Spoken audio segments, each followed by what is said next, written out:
আলাইকুম ভিউয়ার্স, কেমন আছেন সবাই? আশা করি সবাই অনেক অনেক ভালো আছেন। ঘরোয়া রান্নাবান্না পরিবারে আপনাদের সবাইকে স্বাগত। আজকে আমি রান্না করব গরুর কলিজা ভুনা। আমি আজকে দেখাবো কিভাবে স্বাস্থ্যকর পদ্ধতিতে গরুর কলিজা ভুনা করতে হয়। এখানে আমি কলিজা নিয়েছি 300 গ্রাম পরিমাণ। আমি আজকে একটু কম পরিমাণে কলিজা নিয়েছি 1 কাপ পেঁয়াজ কুচি, হাফ চামচ হলুদ গুঁড়ো, নিয়েছি আস্ত কাঁচা মরিচ 6টি, 1 চামচ আদা বাটা, 1 চামচ রসুন বাটা, 1 চামচ লাল মরিচের গুঁড়া, নিয়েছি গরম মশলা, 1 চামচ জিরা গুঁড়া, 1 চামচ ধনিয়া গুঁড়া, আর নিয়েছি লবণ। লবণটা আমি স্বাদ মতো ব্যবহার করব। প্রথমে আমি চুলায় একটা হাঁড়ি নিয়ে নিয়েছি, হাঁড়িতে দিয়ে দিছি পরিমাণ মতো পানি। এখন আমি চুলাটা অন করে দিচ্ছি। পানিটা গরম হয়ে আসলে আমি এর মধ্যে দিয়ে দিব কলিজাগুলো অবশ্যই একটু গরম পানিতে সেদ্ধ করে নিয়ে রান্না করলে সেটা স্বাস্থ্যকরভাবে রান্না করা হয়, কারণ গরুর কলিজার ভিতরে অনেক ময়লা থাকে। সেটা আমি আপনাদেরকে অবশ্যই দেখিয়ে দিব যে কি পরিমাণ ময়লা বেরিয়ে আসে গরুর কলিজা থেকে। তো পানিটা গরম হয়ে আসুক। তো পানিটা গরম হয়ে আসছে, আমি এখন এর মধ্যে দিয়ে দিচ্ছি কলিজাগুলো।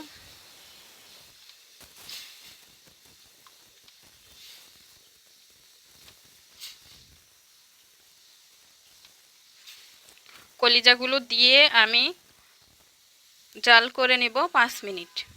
আমি কলিজাগুলো 5 মিনিট ভালোভাবে সেদ্ধ করে নিয়েছি। দেখুন ভিউয়ার্স, কি পরিমাণ ময়লা বেরিয়ে আসছে কলিজা থেকে। এখন আমি কলিজাগুলো নামিয়ে পরিষ্কার পানি দিয়ে ভালোভাবে ধুয়ে নিব। আমি কলিজাগুলো ভালোভাবে ধুয়ে পরিষ্কার করে নিয়েছি। আমি এখন এটা একটা সাইডে রেখে চলে যাব রান্নায়। চুলায় আমি একটা প্যান নিয়ে নিয়েছি, গ্যাসটা অন করে দিলাম।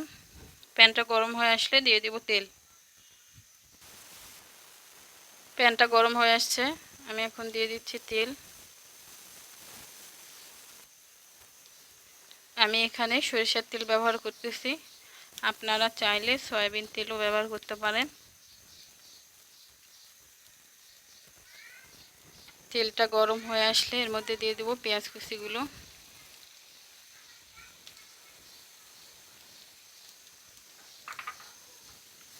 পেঁয়াজ কুচিগুলো দিয়ে আমি ভালোভাবে নেড়েচেড়ে মিডিয়াম হিটে ভেজে নেব একদম ব্রাউন কালার করে। আমি পেঁয়াজগুলো ব্রাউন কালার করে ভেজে নিয়েছি।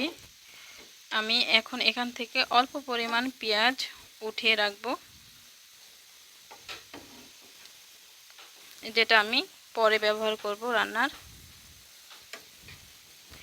এখন এর মধ্যে দিয়ে দিব সামান্য পরিমাণ পানি। পানিটা দিয়ে আমি এর মধ্যে সবগুলো মশলা দিয়ে দিব। পানিটা দিলাম কারণ পেঁয়াজগুলো আরও পুড়ে যেন না যায়। দিয়ে দিচ্ছি গরম মশলা। এখানে দিলাম আমি 3 টুকরো দারচিনি, 2টো সাদা এলাচ, 2টো বড় এলাচ, 2টো তেজপাতা, আদা রসুন বাটা,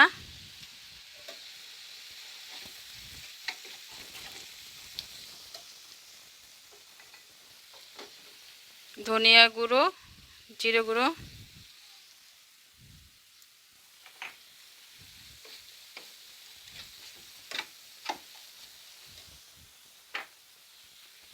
মরিচ গুঁড়ো,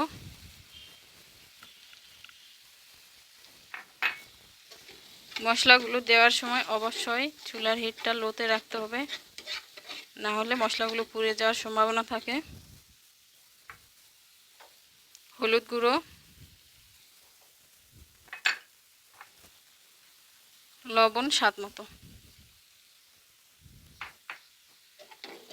দিয়ে আমি ভালোভাবে কষিয়ে নেব মশলাগুলো।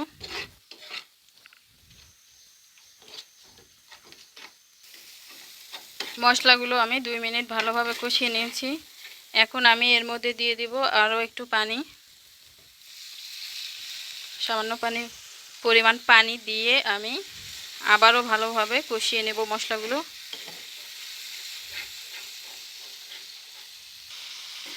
মশলাগুলো আমি ভালোভাবে কষিয়ে নিয়েছি।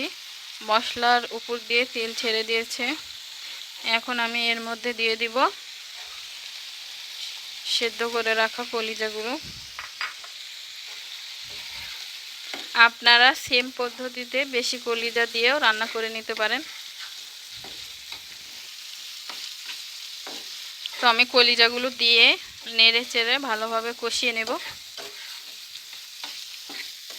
আমি কলিজাগুলো মশলার সাথে ভালোভাবে 5 মিনিট কষিয়ে নিয়েছি। এখন আমি এর মধ্যে দিয়ে দেব পানি।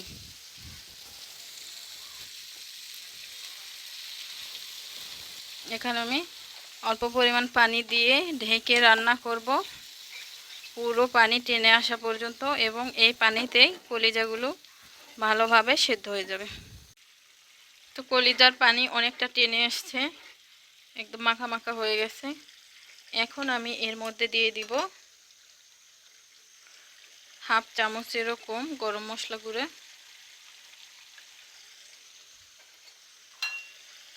গরম মশলা গুঁড়োটা দিয়ে ভালোভাবে মিক্সড করে নেব।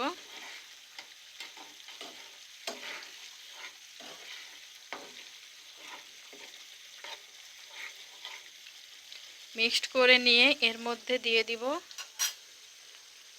আস্ত কাঁচামরিচ 6টি। আমি ছোট ছোট সাইজ কাঁচামরিচ দিয়ে দিচ্ছি। কাঁচামরিচ দেওয়ার পর আমি এর মধ্যে দিয়ে দিব সেই ভেজে রাখা পেঁয়াজগুলো।